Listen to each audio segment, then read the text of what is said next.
আসসালামু আলাইকুম রহমতুল্লাহি বরকাতুহু। দর্শক, বিশ্বের যেখান থেকে আমাদের অনুষ্ঠানটি দেখছেন সবাইকে জানাচ্ছি সুস্বাগতম।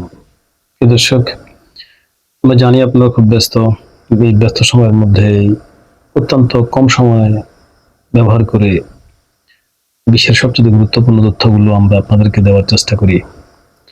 আপনারা আমাদের চ্যানেলটি দয়া করে সাবস্ক্রাইব করবেন এবং বেল আইকনটি বাজিয়ে দিবেন, যাতে নতুন নতুন তথ্যগুলি আপনাদের কাছে দ্রুত পৌঁছে যায়।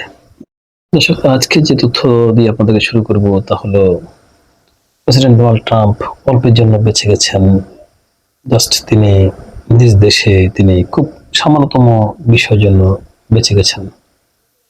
দর্শক, আপনারা মনে করছেন হয়তোবা ডোনাল্ড ট্রাম্পের জীবনের উপরে শঙ্কা ছিল। আসলে বিষয়টি তেমন নয়।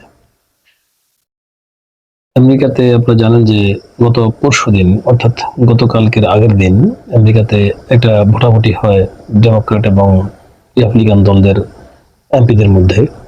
সেই ভোটাভুটিতে কিন্তু আমেরিকার উচ্চকক্ষে যারা সদস্য তাদের মধ্যে সেই ভোটাভুটিতে কিন্তু 50টি ভোট পেয়েছে প্রস্তাবের পক্ষে এবং 47টি ভোট পেয়েছে প্রস্তাবের বিপক্ষে। এবার বলা যাক প্রস্তাবটা কি। সেই প্রস্তাবটা হলো, আমেরিকার প্রেসিডেন্ট চাইলে ইচ্ছে করলে যে কোনো দেশের সাথে এখন আর যুদ্ধ করতে পারবে না। সেখানে আমেরিকান সিনেটের বা আমেরিকান কংগ্রেসের মতামত নিতে হবে। এবং এই ভোটাভুটিতে যখন প্রস্তাবটির পক্ষে ভোট আসে, তখন সেটাকে আইনে পরিণত করার জন্য আমেরিকার সংসদে কিন্তু আজকে সেটা ওঠানোর কথা ছিল।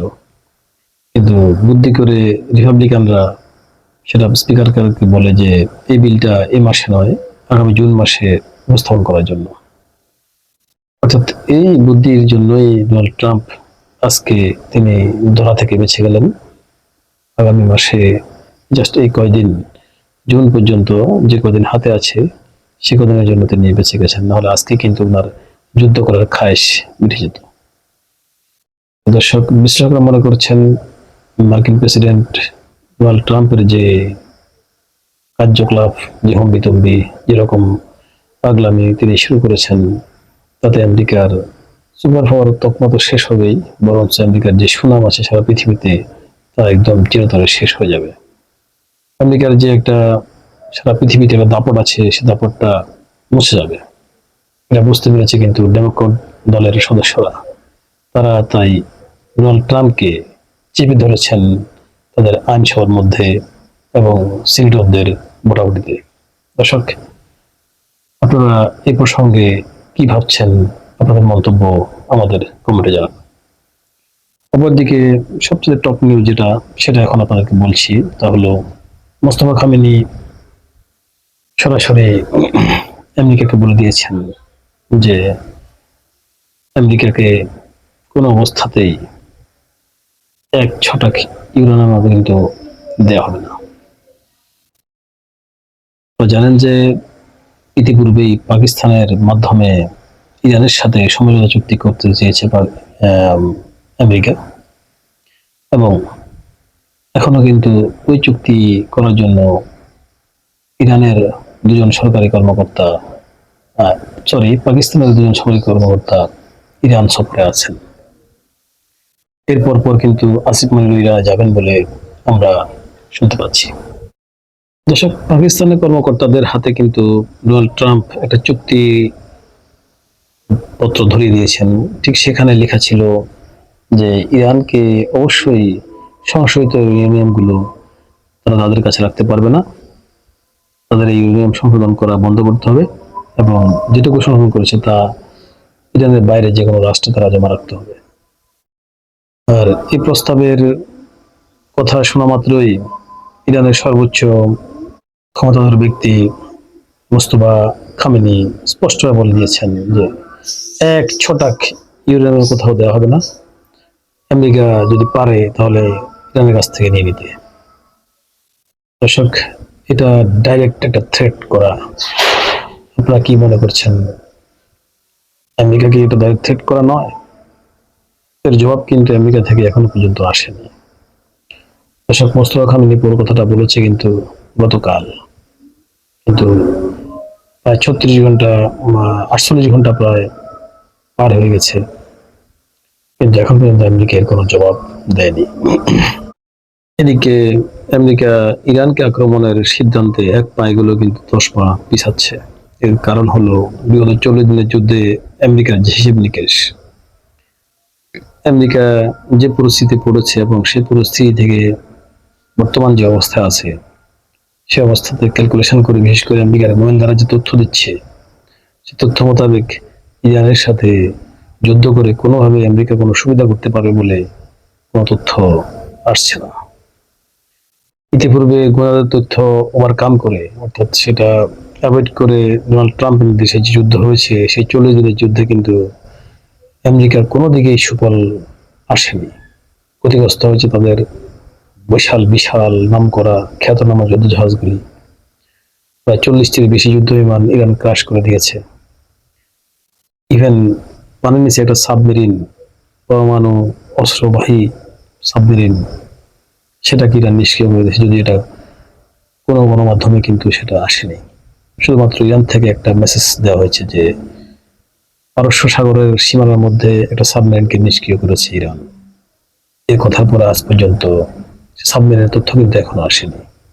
দর্শক, আমেরিকা কিন্তু কোনো সুফল তো পায়নি, বরঞ্চ আর ইরানের জন্য কিছু সুবিধা করে দিয়েছে। তাদের ধ্বংসপ্রাপ্ত বিমানগুলি আমেরিকা আবার রিভার্স ইঞ্জিন করে সেই বিমানগুলি কেন রাডারে ধরা পড়ে না, তার বিষয়গুলো কিন্তু তারা বিভিন্ন রকমের ল্যাব ওয়ার্ক করে সম্ভবত বের করে ফেলেছে, এবং তার বিপরীতে ইরান কিছু তৈরি করেছে, যার কারণে আমেরিকার এখন গোপন যে ড্রোনগুলি আছে যেগুলি রাডারে ধরা পড়ে না, সেই ড্রোনগুলিকে কিন্তু ইরান আকাশ থেকে নিষ্ক্রিয় করে নামিয়ে নিচ্ছে। এসব বিষয়গুলি ক্যালকুলেশন করে আমেরিকান গোয়েন্দা বিভাগ, যারা মধ্যপ্রাচ্য নিয়ে বিশ্লেষণের দায়িত্বে নিয়োজিত আছে, তারা কোনোভাবেই আমেরিকার ডিপ স্টেটকে এবং আমেরিকার সেনাবাহিনীকে যুদ্ধ করার জন্য কোনো ধরনের সাপোর্ট তারা দিচ্ছে না, বরং তারা ইসরায়েলকে দোষারোপ করছে যে ইসরায়েল যে তথ্য দিচ্ছে তার সাথে বাস্তবতার কোনো মিল নেই। যার কারণে গতকাল ডোনাল্ড ট্রাম্পের সাথে নেতানিয়াহুর কিছু বাকবিতণ্ডা হয়েছে বলে বিভিন্ন গণমাধ্যমে প্রকাশ। দর্শক, এবার শেষ পর্যায়ে যে কথা দিয়ে শেষ করব তা হলো, চীন সফর থেকে ফিরে গিয়ে ডোনাল্ড ট্রাম্প অনেকটা খালি হাতে গেছেন, এবং চীনের শি জিনপিং ডোনাল্ড ট্রাম্পকে যে সমস্ত কথাগুলি সতর্ক করে দিয়েছেন তার মধ্যে 1 নম্বর হলো তাইওয়ানে কোনো অস্ত্র বিক্রি করা চলবে না। দর্শক, ডোনাল্ড ট্রাম্প কিন্তু চীন থেকে যদিও খুব রাগান্বিত অবস্থায় তিনি ফিরে গেছেন, কিন্তু চীনের বিরুদ্ধে কিছু করার তিনি সাহস পাচ্ছেন না। আজকেই তিনি তাইওয়ানের কাছে প্রায় 10 কোটি বিলিয়ন ডলারের যে অস্ত্র বিক্রির চুক্তি করা হয়েছিল সেটা আপাতত স্থগিত করেছেন, কিন্তু একটু কারিশমা করে বলেছেন যে ইরান যুদ্ধে আমেরিকার অস্ত্রের অনেক প্রয়োজন আছে বিধায় এই চুক্তিটি বাস্তবায়ন কিছুদিন বিলম্বিত হতে পারে। দর্শক, বিশ্লেষকরা মনে করছেন এটা হচ্ছে আমেরিকার একটা কৌশল। মূলত শি জিনপিং এর যে সতর্কবাণী ছিল তাইওয়ান সম্পর্কে, সেটাই মনে রেখে ডোনাল্ড ট্রাম্প সেখান থেকে সরে আসছেন, অর্থাৎ অস্ত্র বিক্রি থেকে সরে আসছেন। দর্শক, ইরানের প্রস্তুতি মাটি, জল, স্থল এবং আকাশে তারা সম্পন্ন করেছে বলে ইরানের সূত্র থেকে প্রকাশ। ইরান এবার যদি থামলে কিন্তু তারা মধ্যপ্রাচ্যের সীমানায় যুদ্ধ আর রাখবে না বলে ঘোষণা দিয়েছে, সেটা কিন্তু সারা পৃথিবীকে একটা চিন্তায় ফেলে দিয়েছে। এবং ইরানের আব্বাস আরাকচি বলেছেন যদি ইরান আবার আক্রান্ত হয় তাহলে ইরান একটা চমক দেখাবে। দর্শক, এসব বিষয়ে আপনাদের মন্তব্য আমাদেরকে অনেক অনেক উজ্জীবিত করে। কি ধরনের চমক ইরান দেখাতে পারে সে বিষয়ে আপনারা কি ভাবছেন, আপনাদের মন্তব্য আমাদের কমেন্টে জানান, এবং আমাদের চ্যানেলটি সাবস্ক্রাইব করবেন, বেল আইকনে বাজিয়ে দিবেন, আমাদের পাশে থাকবেন। আজকে এ পর্যন্তই, ধন্যবাদ সবাইকে।